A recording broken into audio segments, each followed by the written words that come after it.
Class C airspace, and I'm not going into as much detail as I would if you were trying to get your private license. I'm just trying to give you a little overview here. Class C is shown in magenta, so if we look, you'll see I've got that Class C in magenta, and you'll see the magenta lines around the airport. You'll see that the runway is in magenta.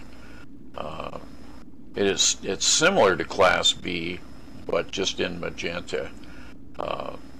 Altitude fractions are shown in the upper and lower limits as they do in the Class B. So the lower limit would be 3,900, upper limit would be 55, or in the case of that small little airport, we're seeing 55 and 29. And so those are the altitudes you can fly under or over.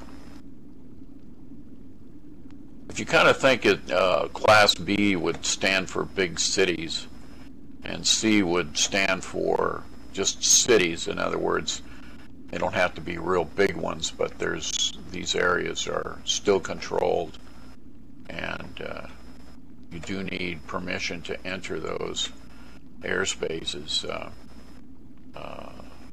before you go to be on the safe side of it. And then we have Class,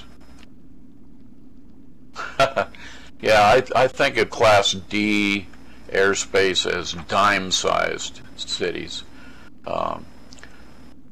They're going to be in blue, and there's going to be a dashed ring around them. And so the diagram to the left there under the class designations, you'll see that there's a ring around that. Class D is dime-sized or diminutive, if you want to think of it that way. And commercial and IFR traffic may be flying into and out of these fields, so you need to be trained and ready to work with the tower on all controlled fields. Require communication, and you shouldn't be in these areas unless you're radio equipped.